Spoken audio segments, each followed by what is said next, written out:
Saudara.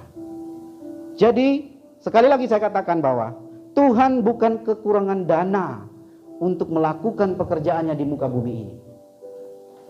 Bukan. Sesungguhnya Tuhan ingin uji hatimu. Benarkah engkau mengasihi Tuhan? Benarkah engkau mau taat dengan firman Tuhan? Tuhan ingin lihat apakah kau begitu cinta sama Tuhan atau cinta dengan uang. Ya, nanti ada poin di sana. Kita masuk dulu pada bagian tujuan Allah menurut firman Tuhan.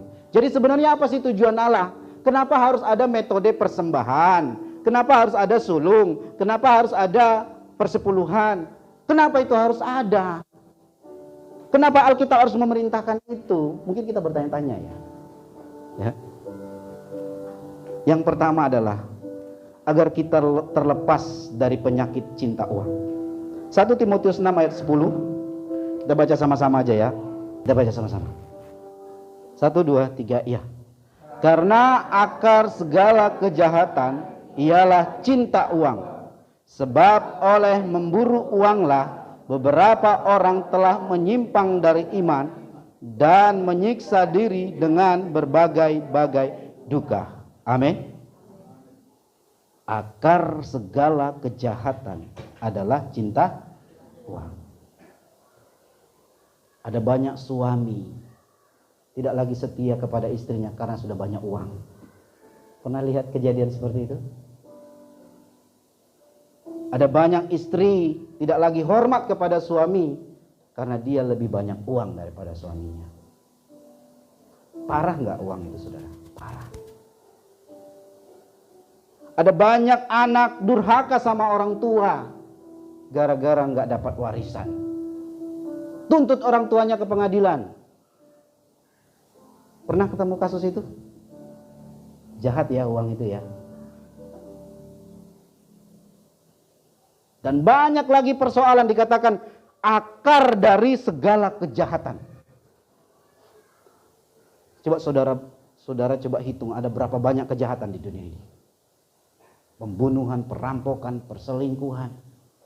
Semua kejahatan banyak disebabkan karena bukan banyak ya. Alkitab yang bilang akarnya adalah apa? Cinta uang. Bukan gak boleh punya uang ya. Bukan gak boleh cari uang. Tapi ketika engkau cinta sama uang. Ada banyak orang juga menukarkan kesehatannya demi uang. Dia kerja dari pagi sampai malam, pagi sampai malam, pagi sampai malam. Hanya untuk mencari uang. Akhirnya tubuhnya menjadi lemah dan menjadi sakit. Masuk rumah sakit. Ya. Akhirnya uang yang dicari selama ini habis untuk biaya berobat kesehatannya. Akhirnya sama saja nol. Banyak kejadian sedemikian Bapak Ibu Saudara.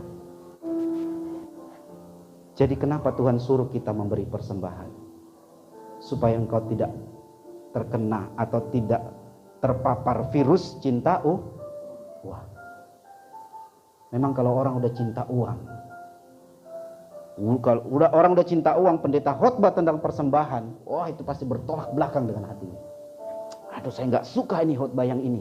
Coba Pak Pendeta khotbahnya yang lain aja. Iya saudara. Tapi kalau engkau tidak cinta uang, engkau sudah tidak punya virus cinta uang, engkau akan berkata, saya sudah merdeka dalam hal itu.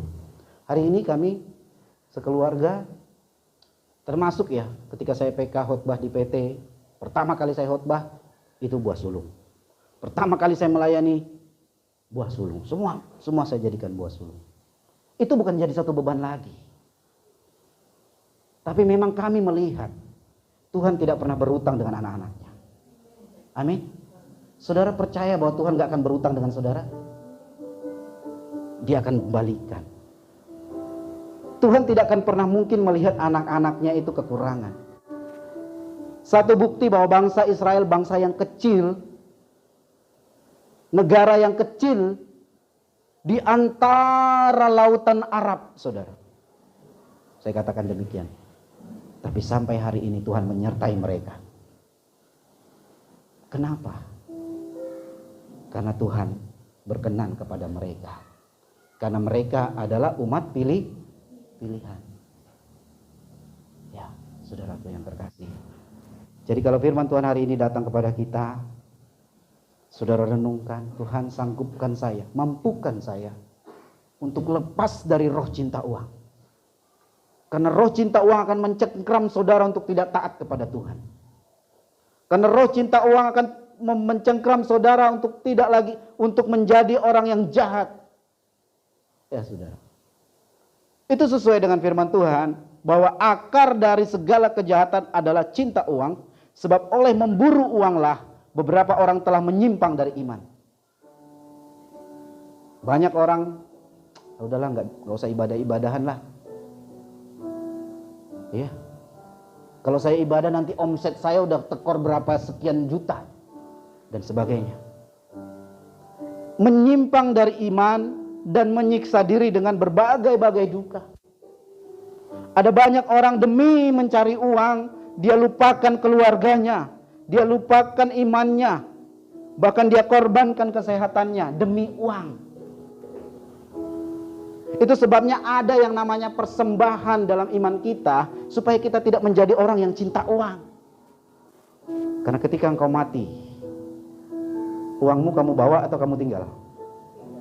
Tinggal. Berapa banyak pun itu. Tapi ketika engkau taat kepada Tuhan, berkat tingkap-tingkap langit dibukakan. Apa itu? Damai, keluargamu damai, sejahtera. Iya kan? Hidupmu diberkati. Diberkati bukan hanya konotasi kepada banyak uang, berlimpah-limpah. Banyak hal. Berkat yang hari ini saudara alami, bisa datang ibadah saja, ada begitu banyak orang yang tidak bisa datang ibadah hari ini. Misalnya satu contoh berkat kecil. Ya. Suatu hari kami lagi ngunjungin orang sakit. Ya. Di rumah sakit ini. Tiba-tiba ada orang, bukan anak Tuhan. Jadi kami cerita-ceritalah tentang orang sakit ini, gini. Ini bukan anak Tuhan, dia bilang begini. Kita harus tetap bersyukur loh. Saya lupa di mana ya. Dengan siapa saya waktu itu ya. Baru-barusan ini. Kita harus tetap bersyukur loh walaupun sakit. Walaupun ada keluarga kita yang sakit. Kenapa? Itu mengingatkan kita bahwa selama ini hidup kita tanpa pajak. Nah sekarang keluar pajaknya. Itulah dia penyakit. Ya juga ya. Itu menyadarkan kita bayar pajakmu. Tapi kalau hari ini kau dibebaskan pajak, engkau harus bersyukur kepada Tuhan. Amin. Hari ini engkau sehat, gak harus bayar pajak kesehatan. Engkau harus bersyukur kepada Tuhan. Karena itu adalah berkat yang lebih berharga daripada uang. Tapi kalau orang yang cinta uang gak akan dia mengerti tentang hal-hal yang demikian. Seperti itu saudara. Jadi adapun persembahan Tuhan suruh bukan karena Tuhan butuh uang, bukan karena Tuhan kekurangan dana untuk melakukan pekerjaannya di muka bumi ini. Saudara nggak berikan pun itu, pekerjaan Tuhan tetap berjalan. Saya yakin itu. Tetapi ketika engkau taat, maka perkenanan Tuhan turun akan saudara. Ya. Jadi supaya kita tidak menjadi sakit rohani kita, penyakit rohani lah saya katakan ini. Uang adalah sumber kejahatan, akar dari segala kejahatan. Oleh sebab itu, jadikan dia sebagai persembahan. Artinya persembahan itu dibakar. Kita bakar penyakitnya. Sehingga penyakit cinta uang itu tidak lagi melekat dalam kita. Karena sudah kita jadikan persembahan. Jadi tidak ada lagi penyakit cinta uang ketika kita sudah dengan ikhlas, dengan rela hati memberikan persembahan. Kita bakar persembahan kita. Ya.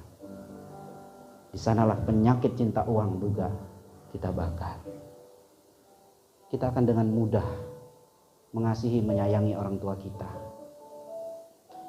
Kita akan dengan mudah mengasihi suami dan istri kita.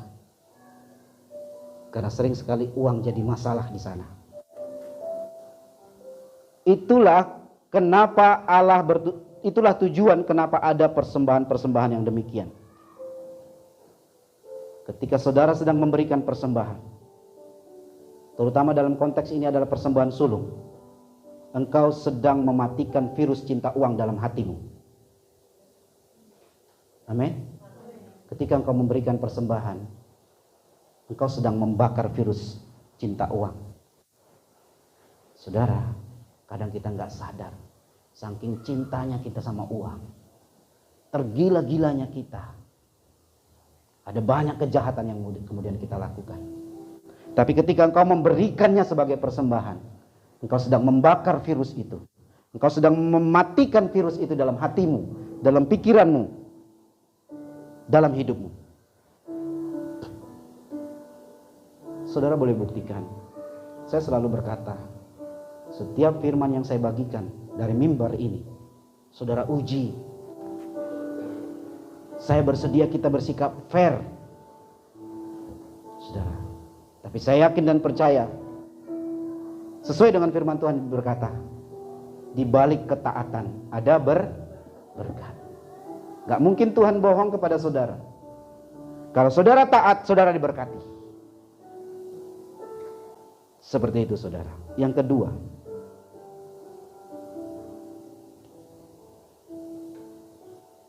tujuan Allah melakukan atau memerintahkan kita memberikan persembahan agar kita bisa masuk dalam penyembahan yang tulus. Apa hubungannya Pak Pendeta uang dengan penyembahan Pak Pendeta? Kita baca ayatnya, baru kita bisa paham hubungannya uang dengan penyembahan. Matius 6 ayat 24.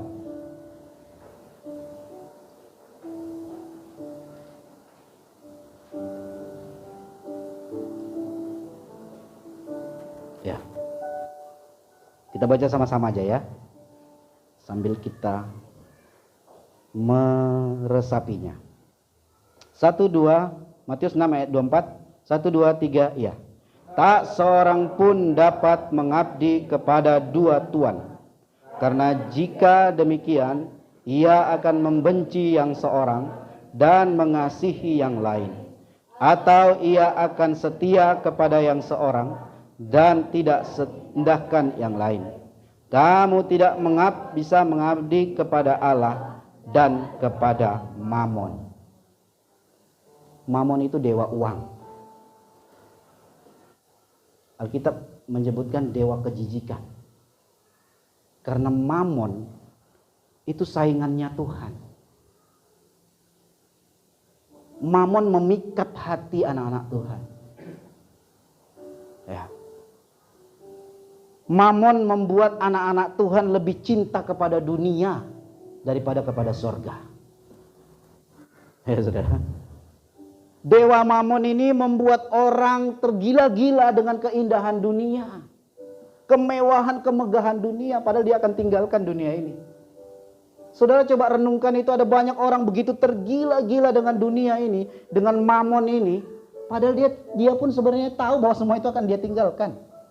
Dia akan menuju surga. Saya yakin semua kita pun tahu bahwa dunia ini akan kita tinggalkan. Tapi kenapa kita begitu tergila-gila kepada dunia ini daripada kepada Tuhan? Ini coba kita renungkan. Ya.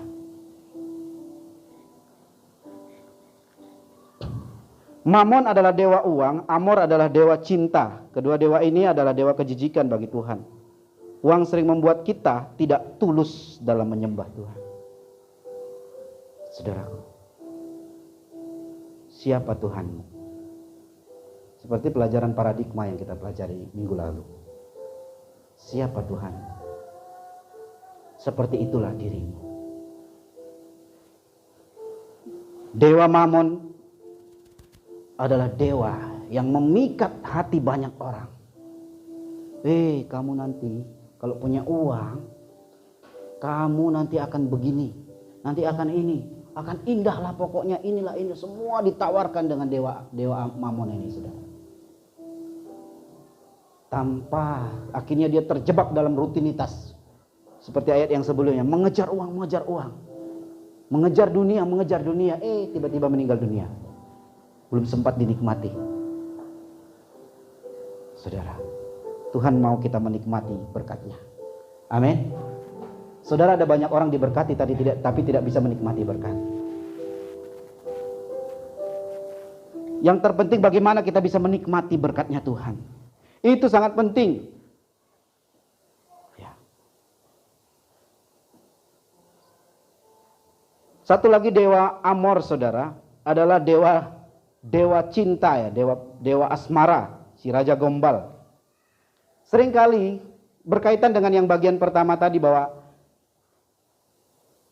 persembahan adalah bukti kita mengasihi dan taat kepada firman Tuhan. Seringkali kita mengatakan, saya mengasihi, aku mengasihi Engkau Yesus, aku mau cinta Yesus selamanya.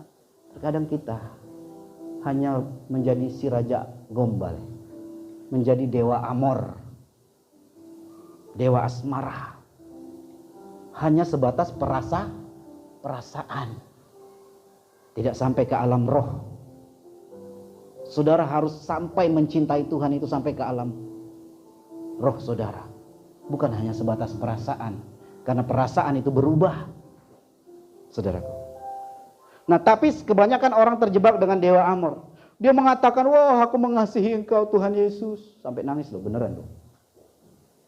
Tapi ketika disuruh beri persembahan, ketika disuruh membuktikan kasihnya kepada Tuhan, dia mulai berdalih. Anu begini. Itu sering terjadi. Itulah seperti dewa Amor yang mengatakan, si Raja Gombal yang mengatakan, hujan badai kuhadapi, lautan luas ku seberangi, tetapi maafkan aku, gerimis menghambat langkahku untuk menemuimu. Ya, saya ini termasuk pandai juga dulu kayak gini, saudara. Dulu, sekarang udah gak perlu lagi Bu Pendeta saya gituin. Malah saya ajarin gini loh melayani. Harus lebih sungguh lagi kita melayani. Sekarang gitu gombalannya. Saudara, terkadang kita seperti itu sama Tuhan. Seperti dewa Amor. Hanya perasaan, bukan alam roh. Ya. Aku mengasihi Engkau Tuhan. Ketika Tuhan bilang, kasih ini ya, lakukan ini ya. Anu Tuhan, tapi Tuhan aku ini Tuhan masih, dan semuanya macam. Kita terkadang seperti si Raja Gombal tadi. Oh, hujan akan kuhadapi, badai kuhadapi, lautan kuseberangi. Tapi maaf ya, aku kemarin gak jadi datang. Kenapa? Hujan gerimis. Bayangin saudara, kelihatan kali tapi jujur dalam iman kita sering seperti itu. Kita di gereja nangis-nangis, Tuhan aku mengasihi Engkau, aku mau turut kehendak-Mu Tuhan. Wis, rohani. Terkadang kita menjadi orang yang seperti itu, hanya kelihatan rohani, tapi ketika dibuktikan rupanya rohana. Kadang kita seperti itu, hanya kelihatan rohani, khususnya pelayan-pelayan Tuhan. Ada beberapa pelayan sampai hari ini saya tidak pernah lihat perpuluhannya di gereja. Tapi nanti kalau nggak dijadwal, wah ngomong di luar ini, saya nggak dipercayakan lagi melayani. Bayangin saudara. Padahal sama Tuhan dia hanya gombal. Itu perlu saya membuka itu. Supaya jemaat pun mengerti. Kalau kemudian saya mengambil sikap dalam pelayanan. Sekali lagi, kita perlu meninggalkan kebiasaan dewa Amor ini. Yang hanya manis di bibir. Ketika disuruh buktikan cintanya sama Tuhan. Yang hanya kelihatan rohani. Tapi disuruh membuktikan kerohaniannya, berdalih kemana-mana. Hati-hati saudara. Itu bukti bahwa engkau cinta uang. Dan cinta uang adalah akar dari segala kejahatan. Engkau orang jahat sebenarnya. Nah ini perlu saya katakan. Supaya jemaat sama-sama mengerti. Saudara. Tapi saya yakin dan percaya. Jemaat GBI Love adalah jemaat yang dewasa secara iman. Memahami Apa sih tujuan Tuhan? Kenapa harus ada persembahan sulung? Kenapa harus ada persembahan? Setidaknya ada dua hal ini. Supaya engkau tidak terpapar virus cinta uang. Yang mana itu adalah akar dari segala kejahatan. Supaya juga penyembahanmu itu tulus, bukan hanya sekedar penyembahan gombal. Tuhan, aku mengasihi Engkau Tuhan. Ketika Tuhan suruh bukti, gak ada muncul buktinya. Gak ada muncul buktinya. Saudaraku, sekali lagi, saya kasih kesempatan setiap jemaat merenungkan. Khotbah yang saya sampaikan sebagai gembala ini pun, jangan ditelan mentah-mentah. Renungkan dan renungkan. Apakah ada kebenaran di sana? Silakan. Amin. Amin. Kita fair saja. Karena tujuan kita adalah surga. Perjalanan yang panjang. Alkitab bilang sesak dan sempit. Bukan lebar dan luas. Bukan, sesak dan sempit. Tapi sebagai hamba Tuhan, sebagai gembala, saya mendorong jemaat, taatlah. Karena di balik ketaatan ada berkat.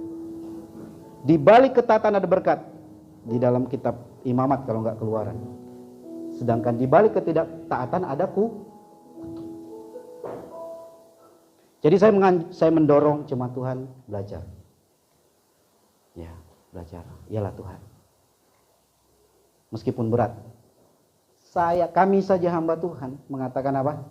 Nangis saudara waktu ngasih persembahan sulung pertama kali dulu. Aduh, kayak mana ini ya? Nangis. Tapi hari ini dengan sukacita. Bahkan kami sering ngobrol dengan Bu Gembala di kamar. Gak terasa ya kita udah mau ngasih buah sulung. Jadi kayak gitu komunikasinya. Oh iya ya. Komunikasinya jadi seperti itu. Jadi bukan lagi beban untuk taat kepada firman Tuhan. Tetapi ada sukacita. Amin. Dan sekali lagi saya katakan kepada jemaat. Tuhan tidak akan pernah berutang kepada anak-anaknya. Itu saudara garis bawahi saja. Dan itu sudah kami lihat dalam kehidupan kami. Tuhan tidak akan pernah membiarkan anak-anaknya kekurangan. Bukankah Daud juga berkata demikian? Dulu aku muda, sekarang aku sudah tua, tidak pernah kulihat anak-anak Tuhan meminta. Kenapa enggak minta-minta? Karena diberkati. Amin. Apakah di sana sudah ada buah sulung? Sudah. Saudaraku terkasih.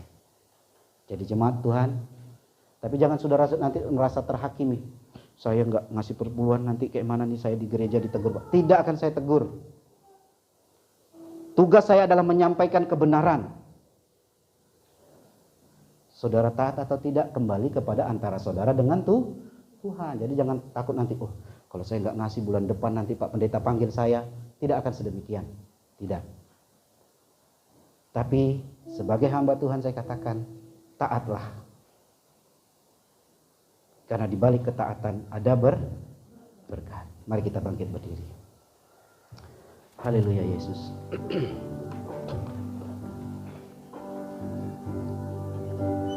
Pujian dan syukurku